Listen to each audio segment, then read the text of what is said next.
Tonight's topic, Japanese textile arts, is a subject we have not yet explored in our previous Zoom talks, and quite honestly, a topic that I am quite naive about myself.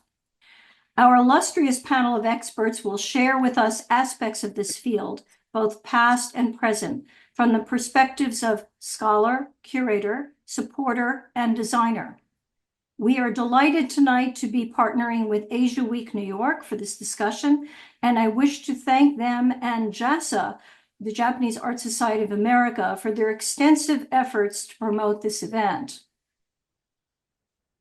The creation of this panel and its timing was inspired by three exceptional and recent exhibitions, each organized by one of our curatorial speakers.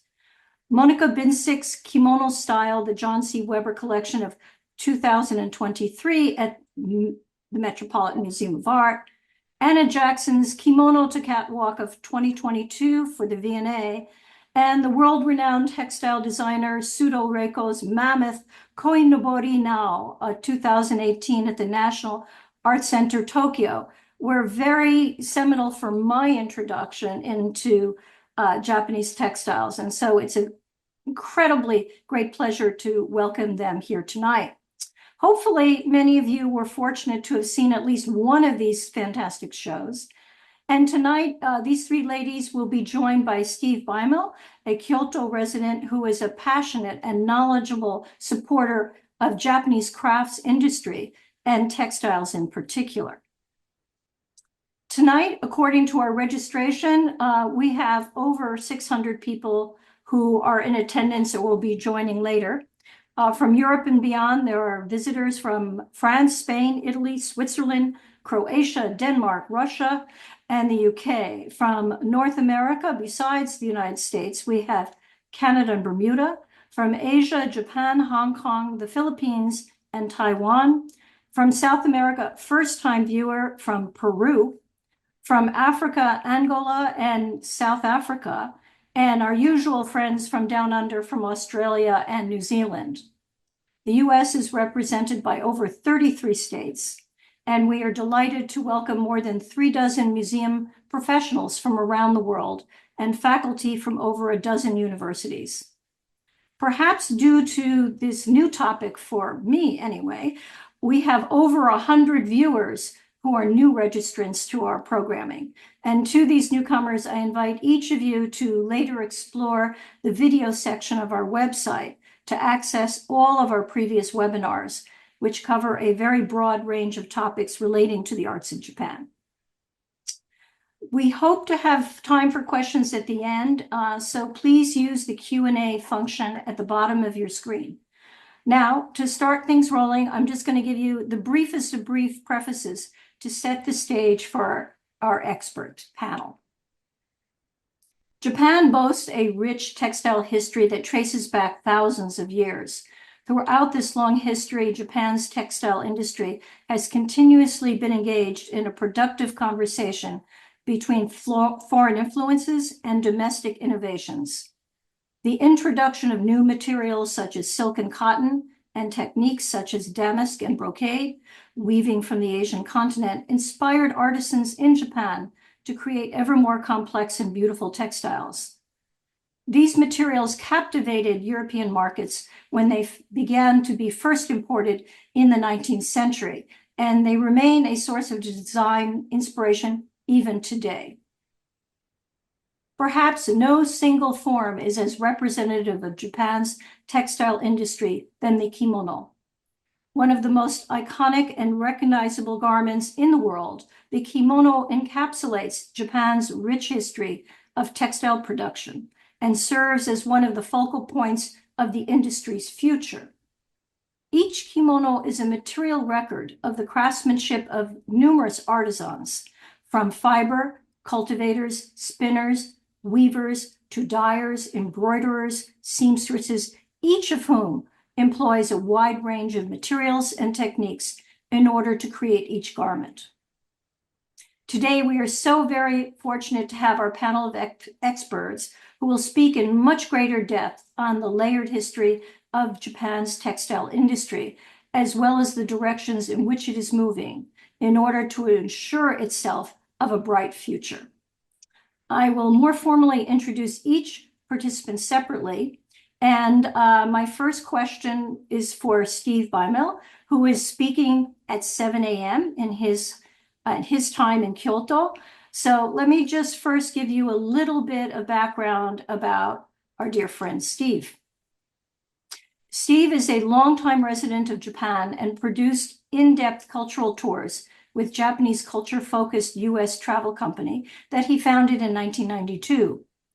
More recently, in 2018, he founded the NPO Japan Craft 21 and runs it nearly single-handedly. Its stated mission is to save and revitalize Japanese craft masters and support apprenticeships in vulnerable craft genre and host national contexts that give ongoing support to craftspeople. I first met Steve in 2009 when he coordinated and led a ceramic-focused tour of Japan for an insatiable band of my collecting clients, some of whom are with us tonight. I very much relish the memories of our diverted visits to gifted textile makers and designers that were sandwiched between clay studio excursions. He and I have been friends and supporters of one another ever since. I'm so happy to welcome Steve up so early. And Steve, here's my first question to you. It would be marvelous as our first speaker if you could give us an overview of the types of traditional Japanese textiles still being created in Japan. And additionally, if you could enlighten us a bit about how these materials are continuing to evolve and who is producing them, Steve.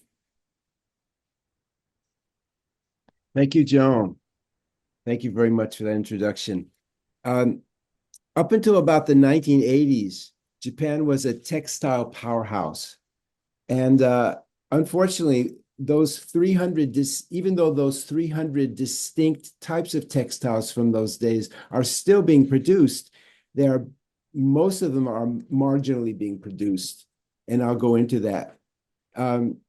Looking back historically, before silk and cotton were imported from China and Korea, going way back, starting in about the 500s, 600s, clothing was made from bark, tree bark, and vines. So here we see wisteria woven by harvesting wisteria vines, removing the outer bark, and processing into yarn for weaving.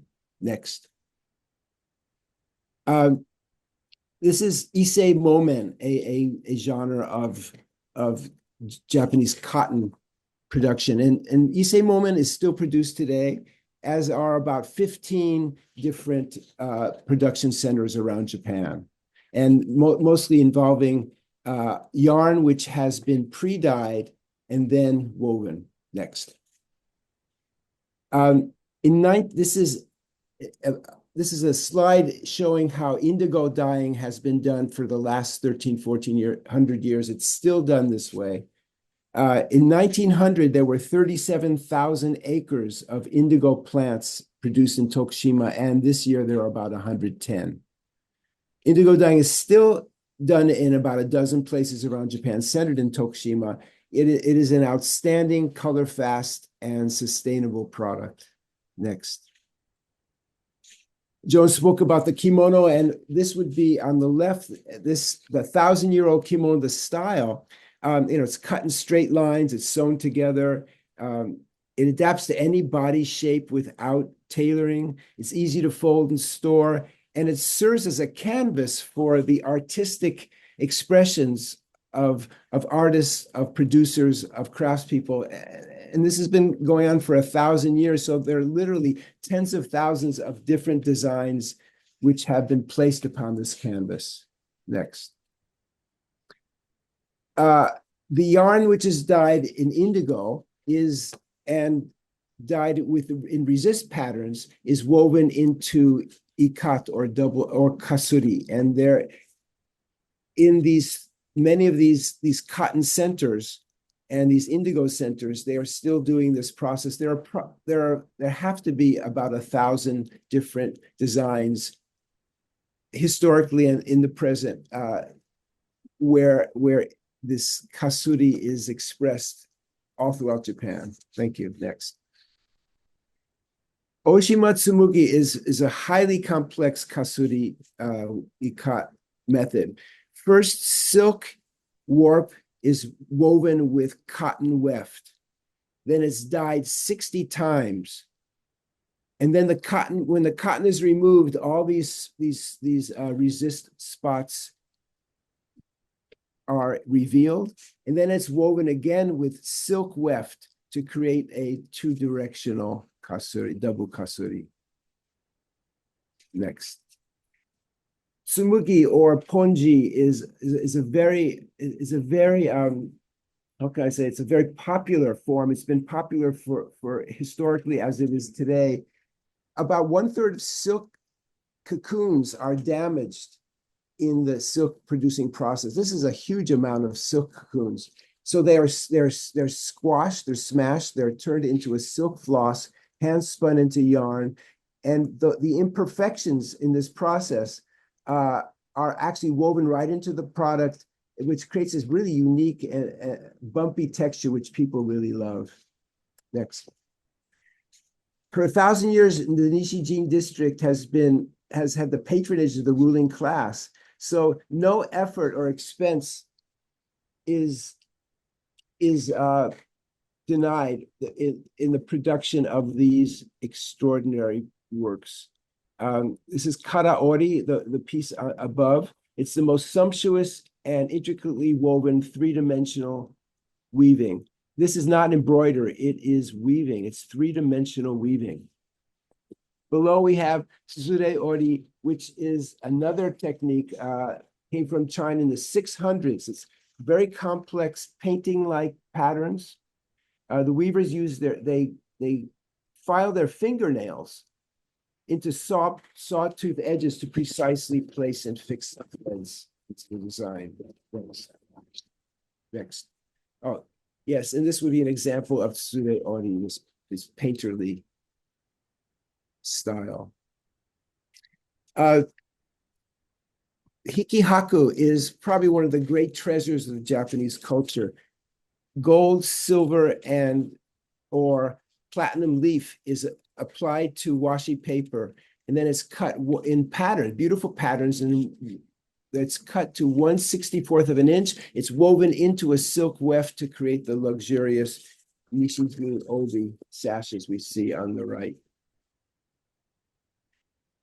Historically, weaving of white silk was a huge industry in Japan. And today, the commonly woven silk would be chirimen crepe. And crepe is very interesting. The warp is very loose and the weft is very tight. And the weft is spun about 3,000 to 4,000 times per meter. And so when you weave together very tightly twisted yarn with loosely twisted yarn, and then you wash it and you remove all the impurities, it shrinks about 30%. You have this wonderful bumpy texture. And if by adjusting the number of twists, the fiber thickness, and the thread combinations, you can create an almost infinite number of surfaces. And this is why crepe is so popular and has been popular for so many years. Next. In addition to the clear crepe, you can have a ground pattern woven into the weave. And there are literally hundreds and hundreds and hundreds of different ground patterns which have been available historically, and many to this day. Next. As simple as the crepe weave is, a plain weave, gauze weaves are very complicated, as you can see from this diagram. Row is a very airy, very translucent weave. It's suitable for hot weather. Next. And you can see that on the left side, that it's wonderful for silk in the summer, which summers here can be pretty challenging. In contrast to this gauze weave, on the lower right, we have this very formal kimono, which you can see that has the coat of arms stenciled in. This is the most extraordinary black in the textile industry. It's done in Kyoto and in Nagoya. And this is what people wear to weddings and to graduation ceremonies and et cetera, et cetera. It's very, very formal. It's actually dyed 4 times, 3 times with brushes, and they're dyeing safflower and they're dyeing indigo to prepare for the dipping of the textile in a black vat of nearly boiling dye. It's one of the few dip dye forms that are common in Japan. Next. You see production in Japan, one white silk roll produces 1 kimono. So in 1990, there were 11 million rolls produced in or near Kyoto, in the Kyoto vicinity. This year, 170,000. That's a 98% drop. Please back one. 98% drop in something like 40 years, less than 40 years. The number of weaving shops, little weaving factories in Kyoto, there were 1,200 in 1990. There are 50 left. This is a meltdown. Next. 2 varieties of silk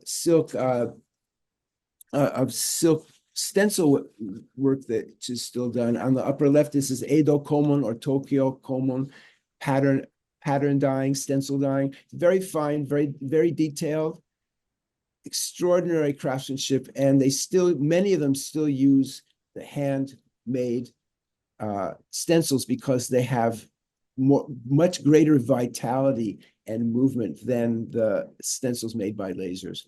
Lower right would be the aesthetic, the quality, the passion, the exuberance of Okinawa in Bingata dyeing still to this day. Next. Many of people are familiar with shibori. Shibori came from China in the 700s, and this is a way of creating resist in a piece of cloth through folding, crumpling, stitching, plaiting, tying, and twisting. We've all heard of tie-dye, but there are many, many kinds of shibori besides tie-dye. These are from the Arimatsu district in Nagoya, which does the greatest variety of tie-dye, of shibori. And Kyoto does mostly tie-dye, but many different kinds of tie-dye. Next. So this slide, you'll see a comparison between tie-dye on the upper left from Kyoto. It's a tie-dye, I think it's from Arimatsu. And below would be sarasa, which is been done in Kyoto for 500 years. They've been doing this Indian style of woodblock printing fabrics, and it's it's very accurate, and it produces kimono at a lower price than stencil dyeing, so it's been more affordable for the working classes historically. Next. The great treasure of Japan is Yuzen, one of the great treasures. That's in the left photo. The vibrant multicolored designs applied with brushes, tiny little brushes, and resist paste. Up to 23 different craft workshops will collaborate to make this masterpiece, including gold and leaf and embroidery. And speaking of embroidery, on the right side, you see Kyoto embroidery. It came to Japan in the 600s. It's still done today by a few people. The main districts, Kyoto and Kanazawa, the layers of ultrafine thread form complex painting-like patterns. There are about 150 stitching techniques, and 30 are still commonly used today. Next. We move from Kyoto to Kanazawa to the Yuzen of Kanazawa. It's not nearly as sumptuous opulent as Kyoto style. It's much quieter, but it's still extremely elegant and very popular. They actually use, just like with Kutani ceramics, they use 5 basic colors, which are similar to the Kutani colors. Finally, the next one, in Nagoya, much quieter, much less opulent than the Kyoto, much less opulent than the 2 former slides. Muted colors, elegant and austere designs. Thank you, Steve, for that amazing summary and drive through the history of Japanese aesthetics in textiles. I'm actually sort of curious, since there's so few makers of this material, what would a fine use-in, not of that quality, kimono run a young bride who was building a wardrobe today? That's, you can get use-in, many levels of use-in. It's anywhere from, let's say, $5,000 to $20,000. But Thank you you. can get them for $5,000, and for a garment which will last a lifetime or two, it's not that Yeah. expensive. Yes, compared to Chanel, right? Thank you. Our next speaker is a wonderful friend and colleague who is coming to us also from Japan, but in this case, Tokyo. Monica Binsick specializes in Japanese decorative arts, especially lacquer. She grew up in Budapest, Hungary, and received her PhD from the University of Budapest and a second PhD from the Ritsumeikan University in Kyoto in lacquer. She has curated several exhibitions at the Met, including Discovering Japanese Art, American Collectors and the Met, Japanese Bamboo Art, the Abbey Collection, which traveled to several venues in Japan, and much more recently, the well-received exhibition Kyoto Capital of Artistic Imagination. In 2022, more relevantly, she was the curator and author of Kimono Style, Edo Tradition to Modern Style, focusing on the collection of John C. Weber, with stunning, sumptuous, and a truly engaging installation. In 2018, she was named the first Diane and Arthur Abbey Associate Curator for Japanese Decorative Arts at the Metropolitan Museum of Art. So, Monica, I'm happy to have you back, this time talking about textiles versus ceramics, as you have so graciously illuminated us in the past. Throughout the nearly 1,500-year-long history of textile art in Japan, the reusing or recycling of fabrics and the preservation of precious fragments have been pervasive concepts. Can you give us a brief history or survey of these traditions within Japan? Monica. Good morning. Thank you, Joan, for the kind introduction. It is my great pleasure to join you all today from Tokyo. The precious 7th-8th century textile collection housed in the Shosoin treasure house of the Todaiji Temple in Nara consists of approximately 200,000 individual pieces, counting each tiny fragment. Dyed textiles include examples of brush dyeing and the three ancient forms of resist dyeing: tide, wax, and clamp resist.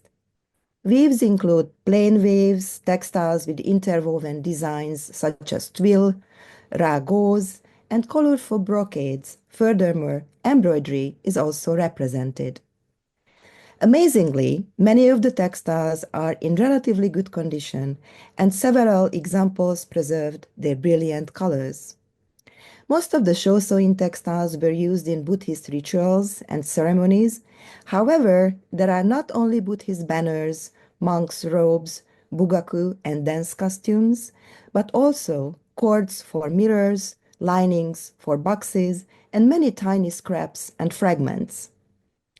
The conservation, restoration, and categorization of the Shosoin textiles started in the late 19th century and still an ongoing process.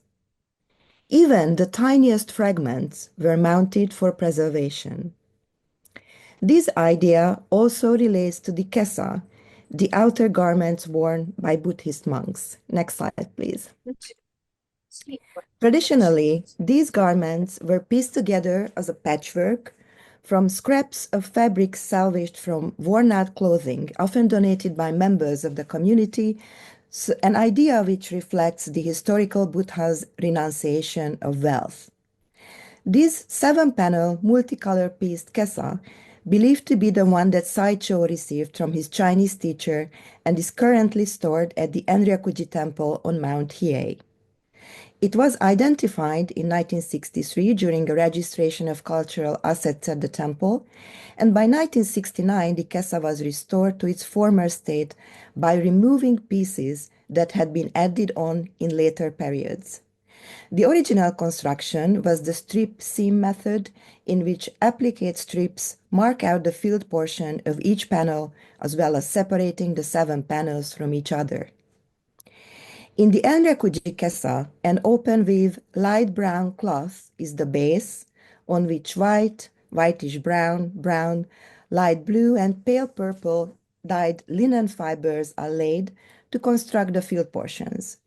Small bits of purple linen also scattered on the surface, and the whole is held in place with a fine running stitch sewn with pale blue thread. This kesa is not made from patches of cloth sewn together like most of the typical kesa. Rather, it is composed of bits of fiber secured to the backing with the running stitch, a construction that challenges the notion of the pieced robe made of cloth scraps. This Edo period fragment of a Shino Otoyama Kasaya fabric has a plain weave silk base and is made by connecting irregularly shaped small pieces of colorfully dyed plain weave silk fabrics, seemingly from the same period. Shino is a technique where various small pieces of cloth and fibers are laid on top of the underlying base fabric, sewn together by adding straight stitching in a vertical or horizontal or in a lattice pattern to make it into one piece. The name refers to mountains in the distance, since the pattern is similar to a landscape seen from a bird's eye perspective. Another type of format to preserve fragments is the kogirecho, which is a sort of a sample book with rare fabric fragments called meibutsugire, or famed fabrics, collected by tea masters in the Edo period. These were given special names according to their origins, such as robes of the monks who came to Japan from China to spread the teachings of Buddhism, or woven fabrics favored by famous tea masters. In addition, names related to old temples, such as the Horyuji or Kofukuji. These were fabrics passed down from hundreds of years ago, deteriorated and cut away. Despite of their small size and often bad condition, tea masters treasured their origins and kept them as reference materials pasted into beautifully bound collections of albums. The names of the fabrics are carefully recorded in these album leaves. Chaire, tea caddies, and prized tea bowls or chavan are typically stored in beautiful silk pouches tied with a braided silk cord. These are called shifuku, literally clothes for tea wares. Born from the practical need to protect precious ceramics in a country prone to earthquakes, shifuku were just one of the many layers of pouches, boxes, and wrappers a precious piece might be protected by. Just like cloth, each shifuku is individually made to measure for the piece it protects, fitting the body closely. It is not uncommon for a chaire to have multiple outfits, often accrued over the lifetime of the piece, as successive owners commission their own shifuku. Often luxurious silk damasks and brocaded silks, sometimes woven with gold and silver threads, were used. Many of the meibutsugire were expensive and rare imported textiles originally used for garments or in temples, and were later recycled into shifuku by tea masters. Sarasa derived from the Gujarati word saras, meaning beautiful, and sarasa cloth is believed to have been introduced to Japan as a trade textile by the Dutch during the late 16th century. Indian sarasa fabric was used to make obisash and kosode linings during the Edo period in Japan. Sarasa cotton is typically dyed with 5 colors: dark red, indigo, green, yellow, and brown, derived from natural and mineral sources.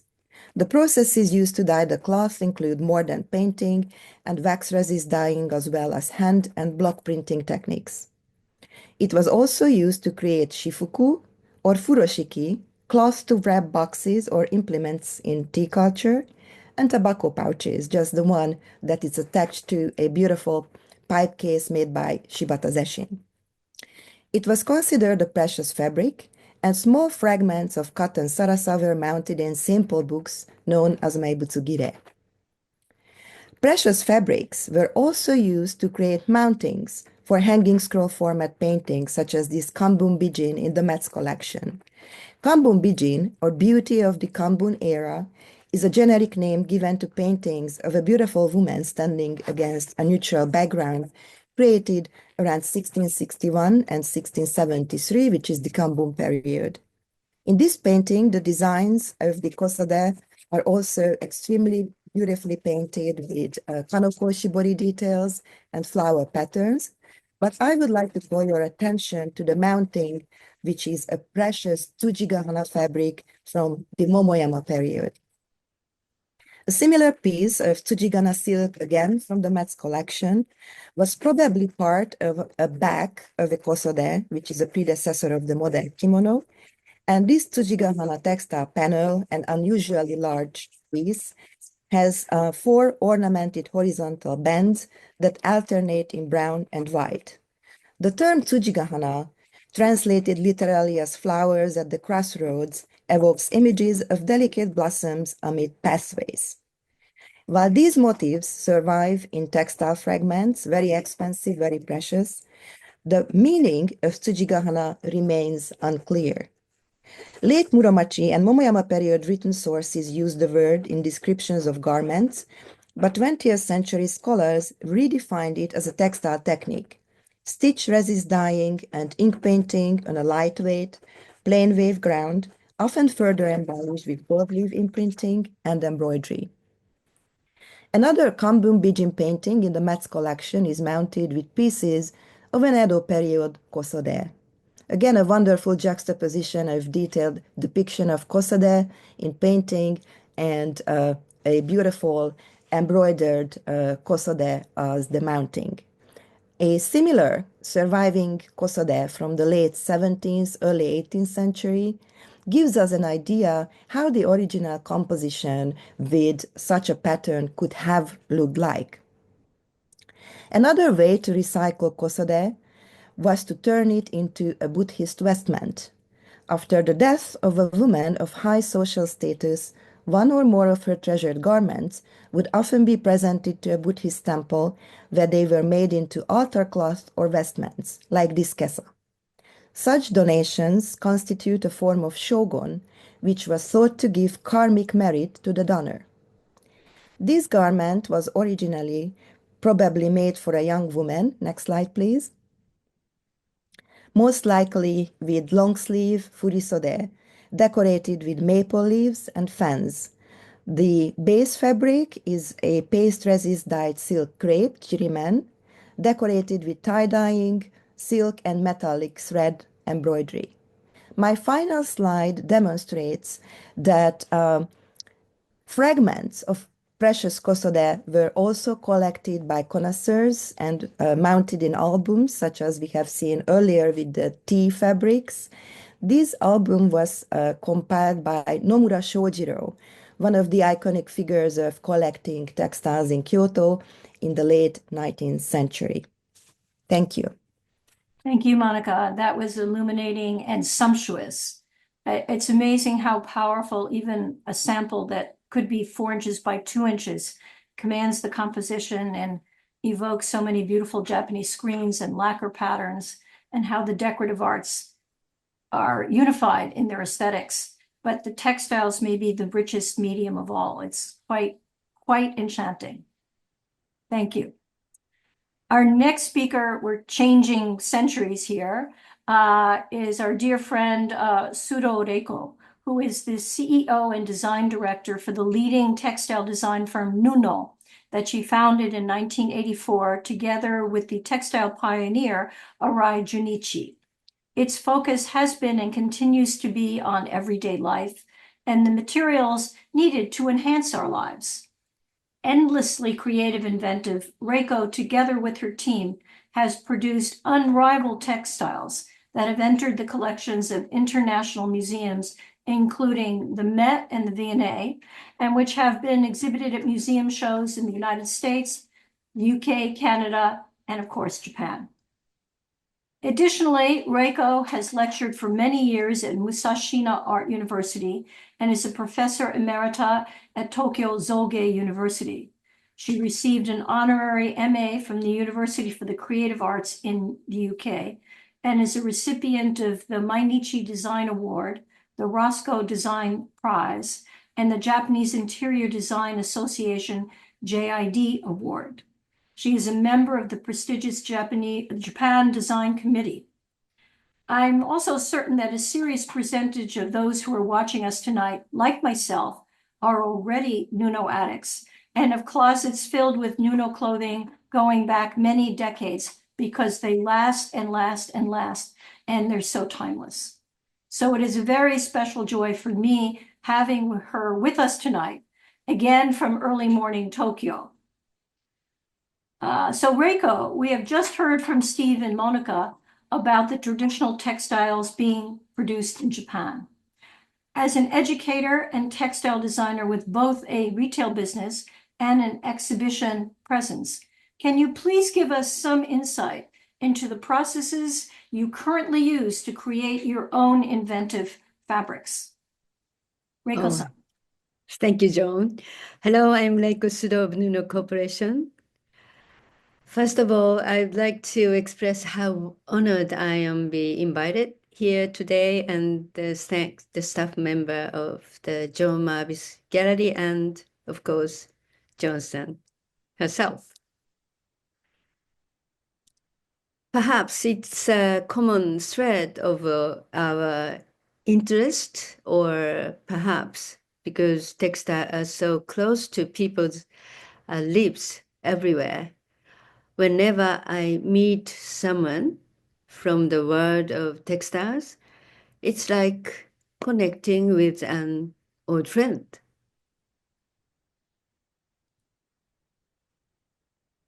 In April 1984, we opened our functional textile shop in the heart of Tokyo under the motto, "From makers direct to users."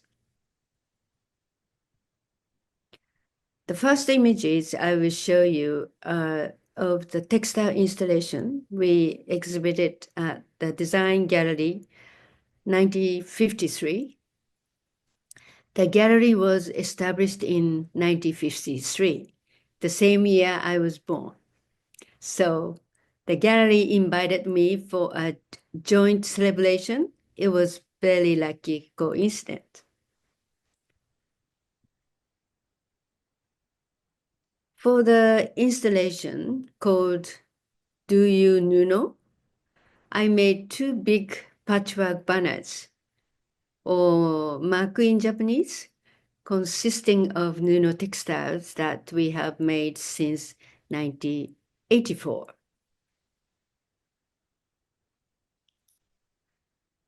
So my banners express the history and the memories of both Nuno and myself. Visitors seem to be very interested in the many colors and the textures of the textiles. And I think the rhythm and the repetition of the layout added to their enjoyment. Traditionally, we Japanese use maku, maybe English cotton, to transform spaces. For example, white and red kohaku maku are used for happy events, such as festivals or like wedding ceremony. And black and white kujira maku are used for funeral ceremonies. So my idea for the Do You Nuno installation came from traditional Japanese ways of using textiles. In the 15th century, Japan was in the Sengoku era of civil war, and the shogun or top warlord always sat in front of a banner to pronounce judgment.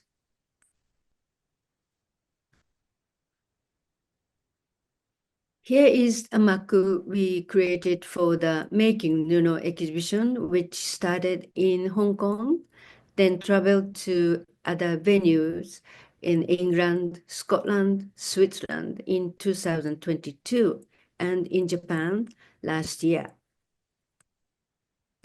When the show traveled to next venue, I added more works to make the Nuno maku bigger. Because Nuno banners, maku could simply be folded up.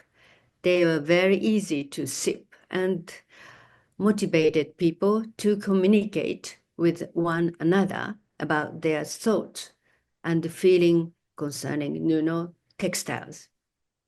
Thank you.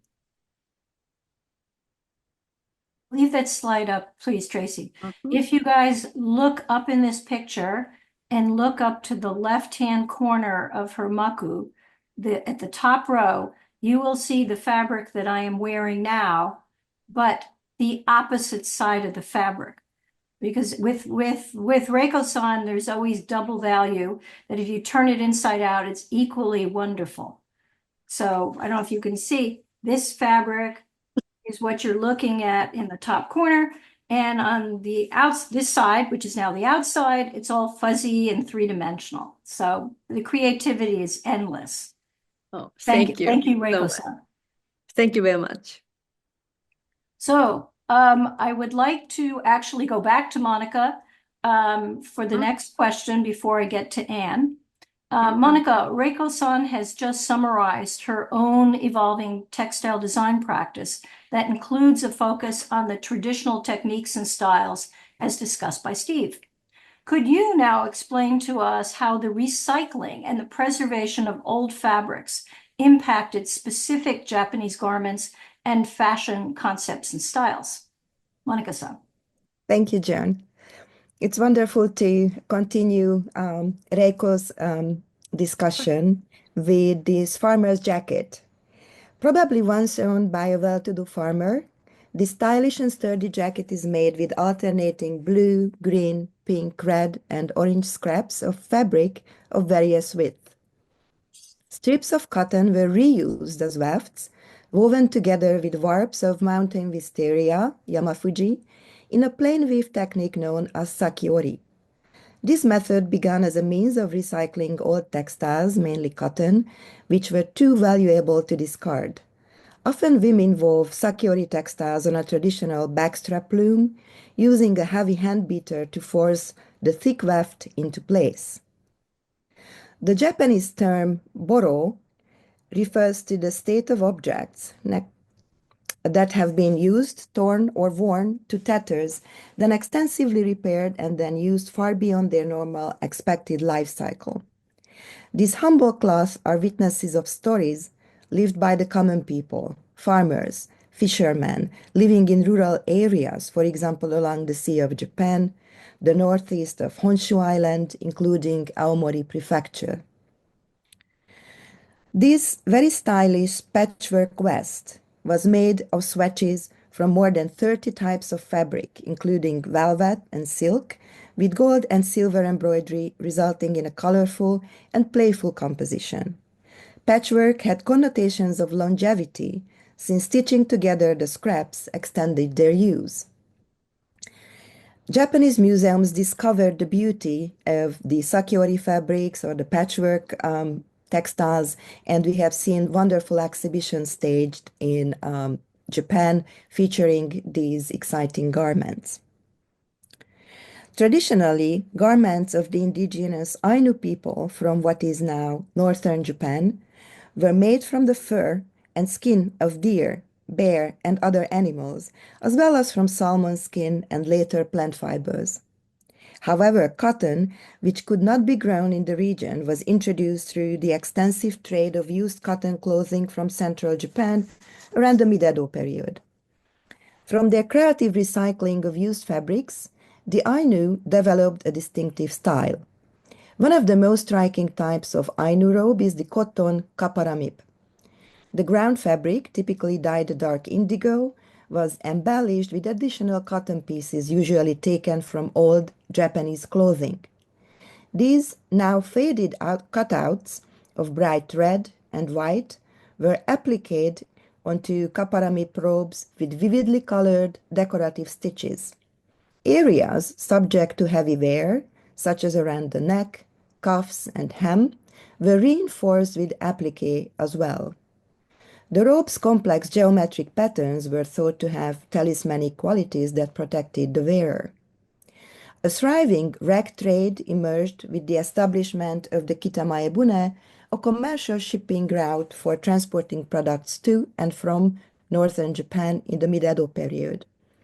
Used silk kimono were transported from Kyoto, the capital, to Edo, and castaway cotton clothing brought from Edo to Osaka to be dispersed to other parts of Japan.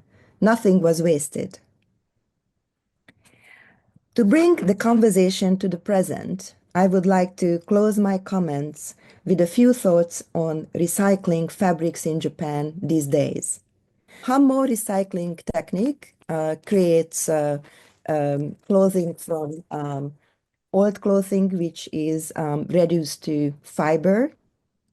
One of the idea behind all this is the Japanese word mottainai, meaning too good to waste. And it has been the go-to admonishment for waste in Japan for centuries, rooted in Buddhist culture. Today, it forces people to look beyond throwaway culture and add respect to the well-known concept of reduce, reuse, recycle. On the other side of the fashion industry spectrum, Muji was a pioneer in Japan in encouraging customers to purchase less than perfect products. Now, Uniqlo developed its own program of recycling. And I would like to close my brief introduction to the subject with a quote by Reiko Sudo, my fellow panelist, founder of Nuno, for who recycling is not just about environmental and social consciousness, but an artistic philosophy. Reiko is renowned throughout Japan for pushing the boundaries of traditional textiles and believes there is no such thing as scrap. She said, "Everything is useful as long as we do not waste our imagination." Thank you for your attention. Thank you, Monica. And in fact, I think that quote personifies Reiko's raison d'etre. And I think the perfect example of that for me is when Reiko invented a technique for taking the silkworm cocoons and somehow magically making threads out of them and then weaving them into garments that are protective against the sun, against the rain, and are amazing material that normally ends up in the garbage bag. So yes, the Japanese as a group are endlessly creative, but Reiko is the flag bearer, I would agree. Thank you, Monica. Finally, Anne, thank you for hanging in there. Anne Jackson is the keeper of the Asian department at the Victoria and Albert Museum in London and an honorary curator of the celebrated Kalili collection of Japanese decorative arts. A specialist in Japanese textiles and dress, she has written widely on the subject, including books on country textiles, the collection at the V&A, the Kalili collection, and most recently, she curated the exhibition Kimono Kyoto to Catwalk and edited the company Handsome publication. Personally, I was extraordinarily lucky to catch the show when it was in Paris, when it traveled to the Musée de Quai Branly, and it was absolute delight, and you'll see some slides from that show. Anna was awarded the Foreign Minister's Commendation in 2020 for the promotion of Japanese culture in the United Kingdom. It is a real honor to have her join us from London tonight. So Anna, continuing along the same lines as Monica's discussion, can you now briefly illustrate for our audience the evolution and influence of the kimono as an ever-changing icon of fashion? Thank you so much, Joan. It's wonderful to be here. It's 10 to 11 as it is in London. So the kimono is certainly an iconic garment. We've heard quite a lot about it so far, really embodying Japanese national culture and sensibility. But this symbolic status and the fact that the shape hasn't changed much over the centuries, as you can see on the screen, means it's often perceived, particularly outside Japan, as being a traditional, timeless costume. But the kimono has, in fact, always been a highly dynamic and fashionable item of dress. In the Edo period, the T-shaped kimono became a surface for truly remarkable designs, using many of the techniques that Steve mentioned earlier. And the catalyst for this development in textile artistry actually came from an increased market for luxury dress, driven by the growing affluence and confidence of the urban merchant classes. So quite a long way from the world that Monica was describing a little while ago. And it was the merchants who demanded the latest styles. And as you can see from this 17th century quote, it was often very conspicuous consumption. Next slide, please. Yeah. Fashion thrived in Japan. It became big business. And this 19th century print, we find 3 fashionable young women outside the Daimaruya kimono store. And woodblock prints such as this were very important. It was through these ephemeral, inexpensive images that information about the latest styles was circulated. Prints provided fashion inspiration and acted, of course, as good advertisements for the kimono merchants. These prints are known as ukiyo-e, pictures of the floating world, this dynamic world of entertainment, glamour, and eroticism that emerged in urban Japan, in which bold sartorial expression played a very important role. This had its heart in the entertainment districts of the theatres and brothels. Kabuki actors were the heartthrobs of their day, and the colours, patterns, and styles they wore on and off stage were eagerly emulated by their fans.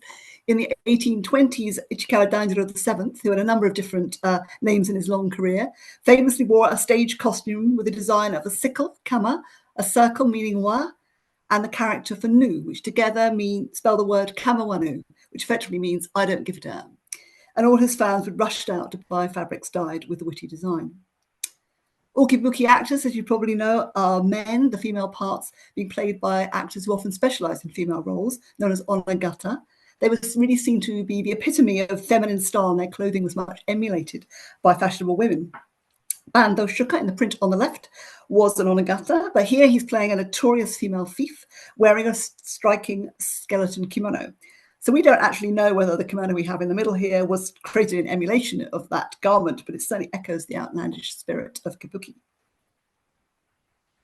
High-ranking sex workers and images of them relied on gorgeous costumes, such as was the cult of the Yoshiwara, the licensed brothel district in Edo, that famous courtesans were major public figures and real trendsetters of society, providing models for the most elegant and up-to-date fashion and taste. And prints of known courtesans wearing the most fashionable kimono, as on the left, served as wonderful publicity for brothel owners and clothing merchants alike. So here, in fact, we have a world where those with cash to splash demand the latest fashions, where kimono makers, retailers, and print publishers work together to take advantage of the commercial opportunities, and it's all fed by a celebrity culture. So effectively, this is fashion as we think of it today.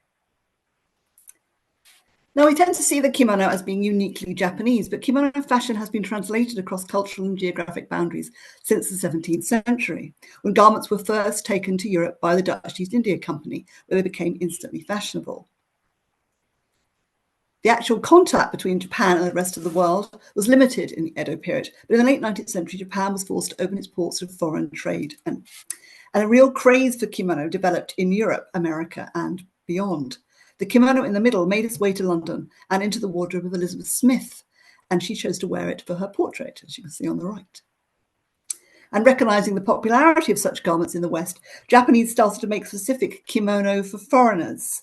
We saw one right at the very beginning in the opening slide, and this is another one here in the middle. And this belonged to the American socialite Emily Grigsby. Her wardrobe of cutting-edge fashion included the garment on the left by Paul Poiret. His work really reveals how the kimono had a radical impact on European fashions in the early 20th century, as highly structured, tightly corseted designs were abandoned in favor of straight seams and fabrics that drape from the shoulders. And the Fortuny coat you can see here really just looks like an open kimono. European fashions were adopted by some women in Japan in the early 20th century, but the vast majority continued to wear kimono. As in the Edo period, images of celebrities with kimono were utilized. This advertisement features a well-known actress, is from meisen, a cheaper, more durable silk with bold modern patterns in bright colors that provided a dynamic visual statement for the chic city dweller.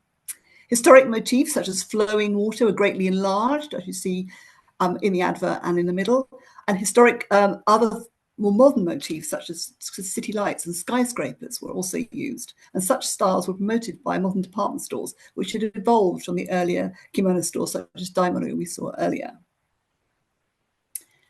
The Pacific War, of course, caused irrevocable changes to Japan's cultural landscape, and in the second half of the 20th century, the wearing of kimono declined dramatically. The status and meaning of the kimono shifted from the practical to the symbolic, as it ceased to be an item of everyday dress, but became instead a codified costume, donned for special occasions such as weddings, graduations, and coming of age. The kimono came to be treasured and revered as the essence of something Japanese in an increasingly globalized world. And I think this is really the image that we have of the kimono today, unchanging, traditional, a somewhat restricting garment worn in a very particular way. But I think things are changing now. Let's hope so. Thank you, Anna, for that tour through kimono culture in Japan. I find it remarkable having seen both your show and Monica's show just sort of a year apart, or not even a year apart. They were supposed to be in the same year, Joan. Same year. Well, Monica and I planned it, that they were going to be in the same year. And there was going to be there's one at Tokyo National Museum as well. And the idea was that all three shows were going to have this amazing, moment for kimono. But unfortunately, COVID scuppered Monica and I's plans slightly. Yeah. But you both wrote such beautiful books that are important contributions to the field that sit on my shelf and hopefully on many of our audience's shelf. And as similar as the shows were, they were very different. They were very different emphasis. And I think that's part dictated by the taste of John Weber and the taste of what was in the Met, and in your case, the taste of what British royalty or the wealthy class brought back to England. And to me, there's a very different taste, sort of the European taste and an American taste, which defined the two shows and made them different. But thank you, Anna. Our next question is, we turn back to, I believe, Steve. Now that we all know much more about the incredible range and variety in Japanese textile art, let's talk about the contemporary side of this discussion. Steve, as the founder of Japan Craft, can you please tell us a little bit, first of all, about Japan Craft 21 and which textile techniques you have selected to work to preserve? How did you choose which ones were worth saving? And why is it important, if not critical, that we pay attention to this now? Steve. Thank you, Joan.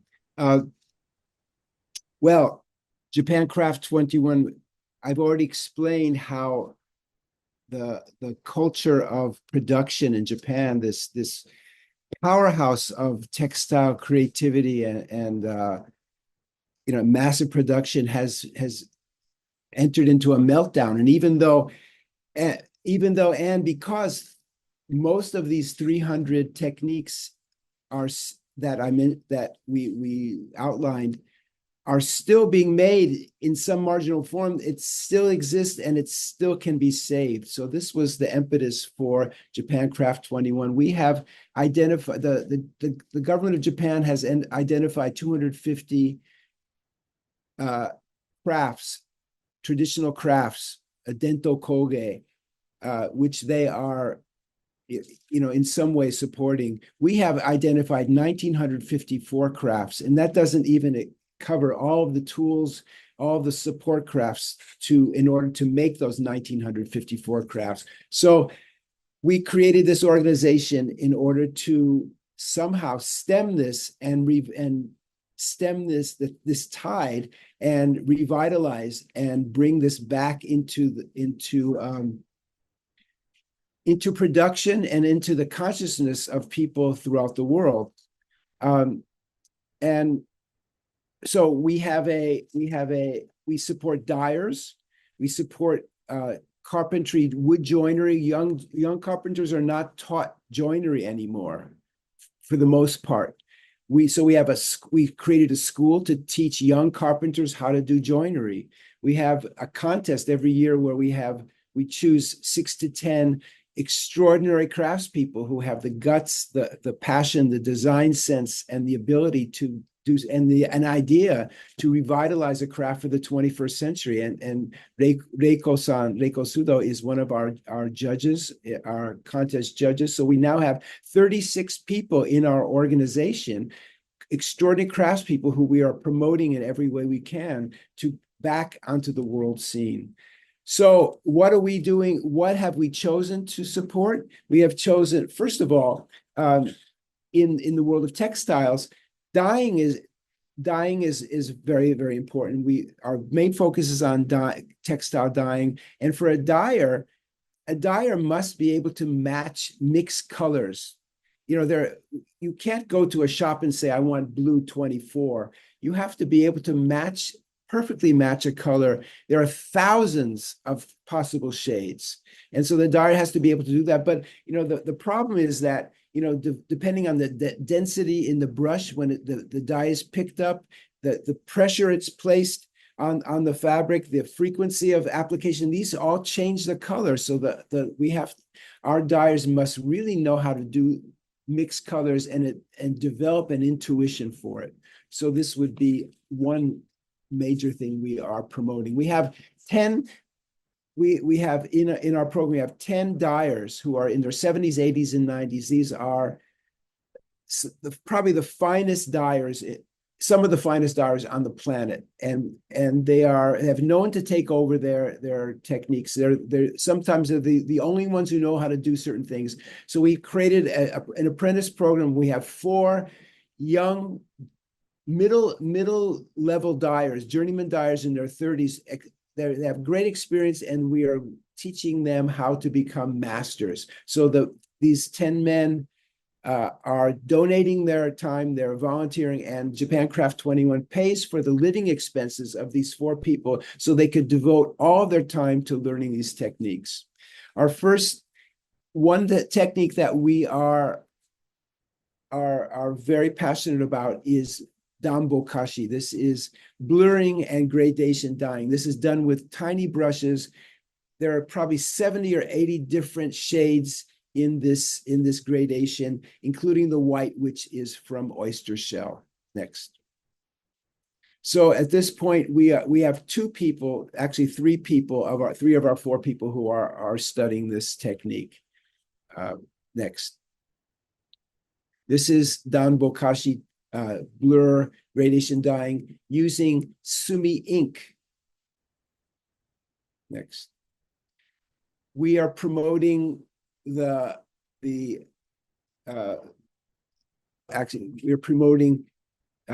application of leaf to silk, and this is in our training program. This is an extraordinary textile. This is 2 of probably the most sheer silk layers, and this banana leaf motif done in oyster shell is on both layers, so you get a depth of expression. Next. We are doing a lot with stencil dyeing, and stencil dyeing, you could have dots, perfect polka dots in a row, and it would be pleasant to look at, but we feel that the having polka dots, all different sizes in kind of almost not quite random, but in a broad spectrum, creates a vitality and a movement that perfect polka dots don't do. This is all done. Stencils are done by hand, and the dyeing is done by hand. Next. So on the left, you see we are trying to combine techniques. So on the left, we have stencil dyeing. You can see the waves of the stencil dye, plus the blur gradation dyeing. So they're 2 very different techniques were combined into one. And on the right side, this is probably the most impossible textile I've ever seen. If you think this is 40 feet, this is 13 meters long. It's 30 inches wide. And a brush is only 5 inches wide. So the brush is drawn along this 40-foot length, and it's dipped and it's dyed. It's dipped and it's dyed, and it's done 5 times across 5 runs across the width. And there you cannot see where the brush ends and the next brush stroke begins. It's all perfect. This is as close to a miracle as I can imagine. There's one person that can do this, and we're trying to bring this to a new generation. Next. This broad stroke ground dyeing done with large brushes, most of the color in kimono is done by brush. Very little is dip dyed. And this has to be done without streaking. And sometimes there'll be subtle gradations of color, a subtle blur. So this is a very difficult technique to do with brushes. This is sumi nagashi. This is marbling of silk. And so this would be sumi ink, and which is floated on the surface of a 40-foot long trough. And the silk has to be dipped in very quickly. So you have to make sure all the ink is in the right place. And you have to do it quickly because the ink will start to sink. And so it's probably the most intense dye process on the planet. It has to be done very quickly. Next. Here are 2 more examples of that sumi nagashi marbling. Next. Another textile which we are supporting is kokura ori, and the shirt I'm wearing is kokura ori today. These were the hakama used for the hakama trousers of samurai in the Edo period. And then it died out. It wasn't done for many, many years until about 40 years ago when one of our contest winners revitalized it. She started weaving these patterns again and reintroduced it back into the culture. It's used for clothes. It's used for interior design, many, many uses. Next. And finally, shinafu, which is linden bark. People are actually still going into deep mountains, harvesting the bark of linden trees, refining it into yarn and weaving it into textiles. And there's a group that we are, which they are now one of the finalists in our current contest. There are 10 people in this little village of only 30 people in a mountain town that I don't think anyone's even heard of. And they are stubbornly working to preserve this. And there are a couple of young people actually involved. There are 2 young people and 8 people who are ready to pass on their technique to a new generation. Thank you, Steve. You are doing really important work. And our next topic, we're going to have to do a whole nother one of you're saving these amazing traditions and techniques, but how are they being utilized within the marketplace today? And how do we support these artisans to continue this amazing work? I would call them artists. And certainly in some of these kimono, they're painters, not dyers. It's really a painter's art. And how do we support these individuals, not with grants, but actually a commercial end goal for these things? Yes, well, for all of those dyeing techniques, we are working through and working with an extraordinary producer. We call her the Coco Chanel of kimono. And all of those are her designs. And she has hundreds of designs which are contemporary, that they have a contemporary feel. They're appealing to modern people. Modern women don't necessarily want to buy a kimono with cherry blossoms anymore. Some do, but most of them want something that's unique, that's chic, that's has kind of a universal feel. So she has an extraordinary kimono salon, and she has a wonderful group of clients. And so the first step is to make sure that these techniques can live. And so there's no problem in selling these. And so the problem is with production. Yet we would love to have more people come. If someone would like to have a kimono like that, contact us and we will connect you with Coco Chanel of kimono. Terrific, Steve. Irresistible. My second to last question goes to Anna. And thank you for hanging in with us despite the ridiculous hour for you. Just a second.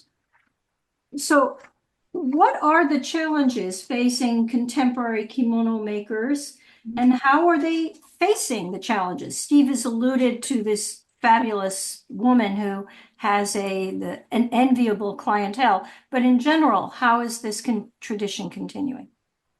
Well, Steve mentioned at the beginning of his talk about the government recognised crafts, and that's a system that dates back to the 1950s, just after the war, when the government made efforts to ensure that historical practices, including weaving and dyeing, were preserved. And in 1955, a system was established by which the most important techniques, the most skilled practitioners were designated in intangible cultural properties, and holders of that honour, popularly known as living national treasures. And the person we see on the screen now, Moriguchi Kunihiko, he became a living national treasure in 2007 for yuzen dyeing.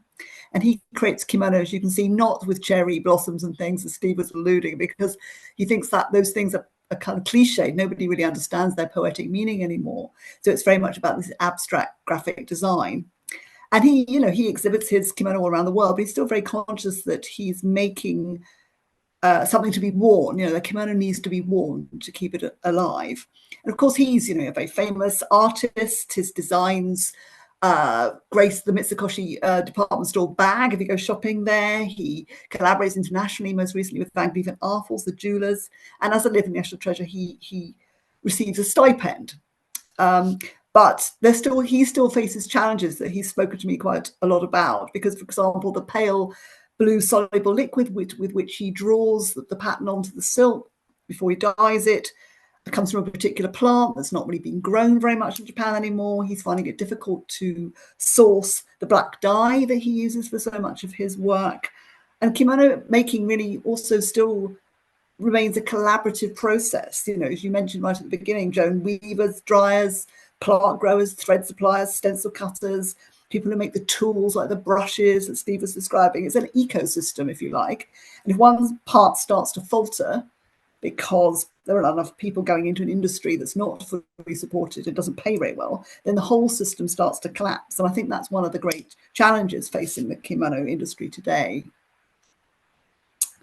I mean, the kimono, is probably many of the people listening know, continues to have a major influence on international fashion, being reinterpreted by designers across the world, including in Japan itself, of course. But until recently, the future for kimono itself was looking pretty bleak. Fewer and fewer people were wearing kimono. Prices for formal garments or for artistic garments, such as those made by Moriguchi Kunihiko, were incredibly high. But now Japan is witnessing something of a kimono renaissance, which is one reason why we decided to have the exhibition at the V&A. This really started on the street with the restyling of vintage garments by young Japanese, really tired of the incessant changes in Western fashion and bored of the uniformity of clothing available. The clothing in Japan was just like it was anywhere else in the world. And a new wave of kimono designers has emerged in Japan who approach the creation of kimono in quite fresh, sometimes even subversive ways. Shibasaki Rumi is the pioneer. Her brand, Rumi Rock, which is situated in the Yoshiwara in Tokyo, sometimes has a bit of a goth edge. She creates the design and it's stencil cut by hand. And these garments are yukata, so they're cotton, they're very easy to wear, very easy to look after. Modern Antenna, that you see here on the right, have a love of contemporary design and British rock music, hence the Union flag there. And their kimono are digitally printed on polyester. So again, quite easy to care for, not overly expensive. And these small independent makers use a sort of social media to reach their customers. They have quite a modern feel to their marketing. As you can see from Modern Antenna, that those images are actually taken on the street in London. And they have sort of seasonal pop-up stores and so on. At the higher end, perhaps they've got people like Jotaro Saito, second in from the right, who shows regularly at Tokyo Fashion Week. He considers himself to be a fashion designer rather than a kimono designer. He's got a flagship store in Ginza 6, which is one of these really high-end retail experiences in the center of Tokyo. But his garments are still made in workshops in Kyoto. He employs both dyers and weavers, uses stencils and yuzen dye. And he recently ventured into sort of product and interior design as well, although kimono remains the focus of his creative endeavors. Hiroko Takahashi, that's here on the right. Her work is characterized by the most basic of patterns, circles and straight lines, and reveals really their infinite possibilities. And she really aims to bring about a fusion of art and fashion through her brand, Hiroko Edge, which also markets Western style dresses, fans, candle holders, tote bags, including a range most recently for the Swedish retail giant IKEA. And then there's also what I've noticed very recently in Japan is an interesting revival of kimono for men. Robe Japonica is intent on bringing back color into menswear. And then there's also interesting collaborations. So the tea kimono range is the collaboration between the Ghana-born Norwegian tailor and designer T. Michael, that's him on the left, and the Japanese kimono company Y & Sons. And their aim really is to make kimono a staple in men's wardrobes again, transcending cultural boundaries but still respecting the garment's history. And all these makers, in fact, make for both men and women and often sell what we would think of as unisex clothes. Because, of course, the kimono itself is sort of gender neutral kind of garment. So the number of people wearing kimono is still relatively small. One feels that there's a lot of challenges to the industry, as we've been hearing from Steve as well. But I think the signs are promising. There's reason for optimism. And certainly young people today who wear, well, not even just young, anyone who wears and appreciates kimono, they don't see it as a form of tradition, but as a dynamic item of fashion, just as in the garment's Edo period heyday. Thank you, Anna. That was illuminating. My quick question is to you, what about yukata, which is the less expensive cotton, Yes. often more vibrantly patterned, affordable kimono-like garments? Yes. So Rumi Rock, they make yukata, and so does Robe Japonica here. They're specifically making yukata. And that's so obviously popular in the summer. But with Rumi Rock, she doesn't see any problem with you styling it up in the winter with a wool roll neck and some boots or something. It's this idea that you could sort of, it's an easy to wear garment. You don't have to think of the multiple layers. It's not formal. Right. Her obi that she makes are kind of stretchy, kind of fabric, so they're really easy just to tie around the body any way you like. Robe Japonica, you can see here, it's actually got a leather belt rather than a obi. So the whole idea is that to make these garments easy and natural and relaxing. I mean, there's still the high end, there's still different kimono for different kinds of occasions as there was in the past, but there's certainly a lot of effort into making them. They're not fast fashions. They're definitely things that you buy and you love and you keep, and they will last you for years and years, if not longer. And you just style them up in a different way whenever you fancy it. Really. Thank you. In the interest of time, our last question goes to Reiko-san, who unfortunately had to record her final question as she is attending, very appropriately, a board meeting for the Muji Corporation in the building where she was speaking with us. And it's a very important board meeting and she couldn't change it. So Tracy, if we can start her question, her answer to my question, let me forward what I proposed to Reiko, was to please tell us about her recent exhibition, Making Nuno, Japanese textile innovation from Pseudo Reiko. When and where did it take place? And did she invent any new techniques or materials for the creation of the work for this exhibition? And furthermore, what themes have been recurrent within her oeuvre that she chose to have the exhibition explore? In 2019, as you can see from the slide, Making Nuno opened in Hong Kong during the democracy movement protests. Then, amidst COVID, it traveled to London, Scotland, Switzerland, and 2 more places in Japan after the pandemic. The entrance to the museum has a large atrium with a glass ceiling, so we made this space into a pond and had carp swimming in it.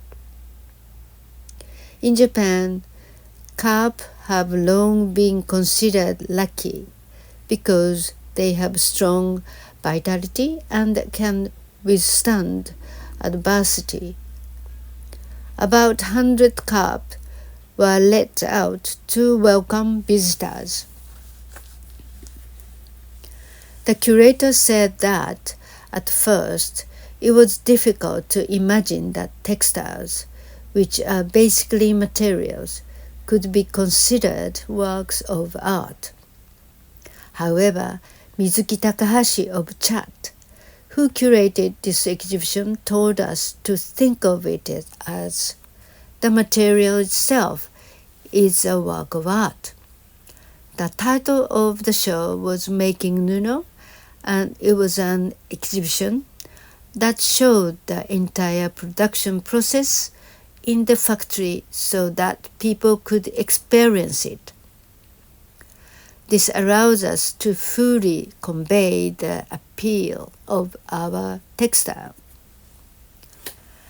The exhibition was well received, and despite the COVID-19 pandemic, it traveled to London, Scotland, and St. Gallen, Switzerland, before being shown in Japan last year. In 2023, the exhibition returned to a COVID-free Japan was held at 2 museums, one of which is in Marugame, Shikoku Island. It is an expansive space designed by Yoshio Taniguchi, the architect who designed MoMA, New York.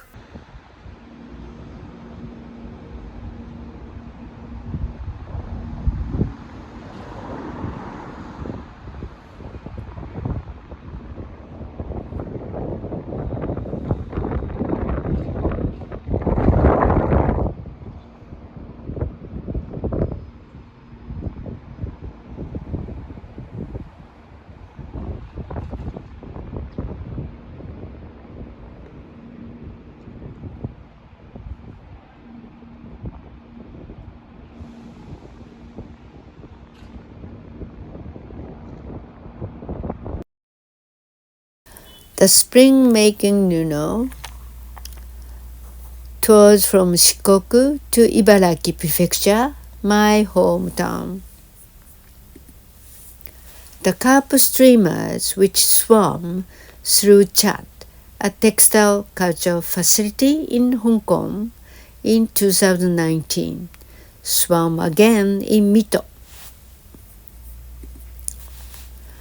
Art Tower Mito in Ibaraki is a complex space designed by architects Arata Isozaki, with several galleries which made the installation an abstract reproduction of a factory look even more dramatic.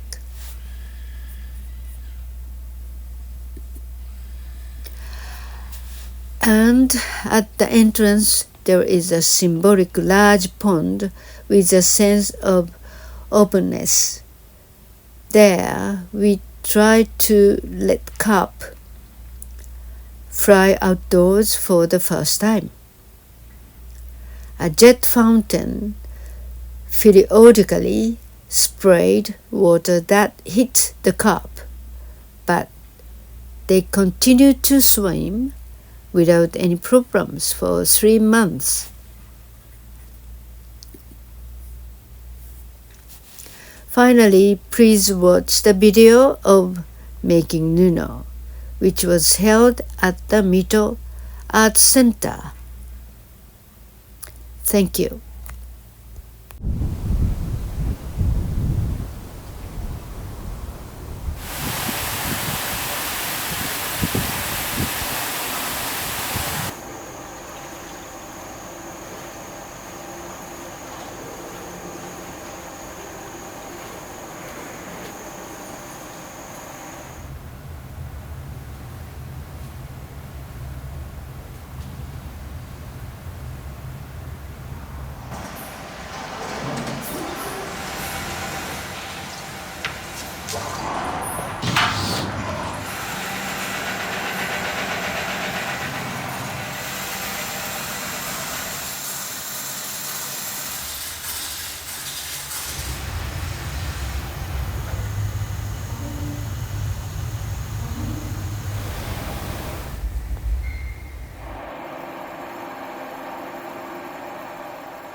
I'm going to take the opportunity to ask Monica a question since I have her here. And as I was looking at your slides, as we were sitting here and saw the slide of the Toyama Kasaya, which was the textile from, I guess, Edo period that looks like a landscape, if our audience can remember, seen from an aerial perspective, I was immediately reminded of a work by Tsuboi Atsuka, which is a textile piece that recently Monica acquired for the Metropolitan Museum. And she's a recently deceased artist. Some of our audience, I'm sure, know her work, who was hugely influenced by textiles in her oeuvre.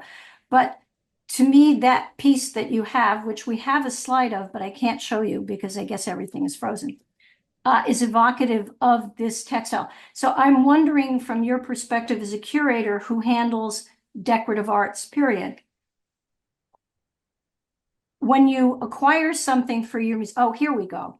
So here's the Tsuboi piece. Does this evoke for you, when you're acquiring something for a museum as the decorative arts collection, do you consider contextualizing the piece within the various media that you have in your collection? Yes, absolutely. I love to juxtapose ceramics with textiles, lacquers with painting, and it's one of my pleasures to create new stories by bringing together unexpected artworks and show them side by side. And certainly the Tsuboi Asuka piece is really appealing to me because it, as you mentioned, it relates to textile art, the layering, the application of the gold and silver on the surface, and the structure. So it's not only a kesa that comes to mind immediately, but also like no costumes, the coloring because of the gold and silver. And despite of its being a quite heavy and large piece, the impression is the lightness of the layers as they sit on top of one another. Thank you, Monica. An answer for me and for our clay people in the audience. I couldn't resist throwing a clay question in there.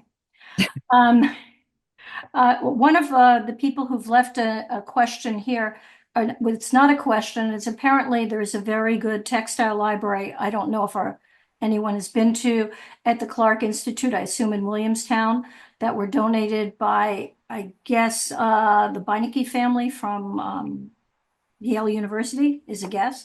And hopefully it's a great resource, but I'm sure the Met has a fantastic library as well. And someone is asking, maybe Steve can answer this question. Is there a website to buy kimono, or is there some source for those who do not travel to Japan to acquire kimono? I think there are many websites, and there are mostly vintage kimono, and there are some for contemporary kimono as well. So I think just nothing specific comes to mind. There are just many out there. And one of the greatest bargains is to be able to buy a kimono which nowadays would cost, let's say, $15,000, $20,000, $30,000 to produce, and you can buy that in the vintage market for just a tiny fraction of that. Wonderful. So as we are drawing to a close here, Tracy, if you can put back the slide, I wanted to remind everyone that we are collaborating on this program with Asia Week, and Asia Week next year in New York will be as usual in the middle of March between the 13th and the 21st. So please book your tickets now in your hotel rooms. We hope to see you here. Our gallery will be exhibiting as ever at the Winter Show in January at the Armory. And our show this year will be on Japanese clay sculpture. And our upcoming exhibition, which I've been working on for well over a decade, is the masterworks of Wado Morihiro, one of the great clay artists of the 20th century, who died too young, who, as you look at that piece, you might see that evocative of kimono patterning, who did look to textiles, but was a master of form meeting surface and surface meeting form in a way that was transcendent from the tradition of two other great artists, Tomimoto Kenkichi and then Kamoda Shoji. And we have a wonderful publication with many essays from Japan. And we will be presenting work from the estate of the family of Wada Morihiro. So thank you all for attending. Thank you for your patience. I'm really sorry about the technical glitch, but everyone will get an email when it gets to be up on our YouTube channel. And even if you've seen this, just fast forward so you can catch Reiko's response.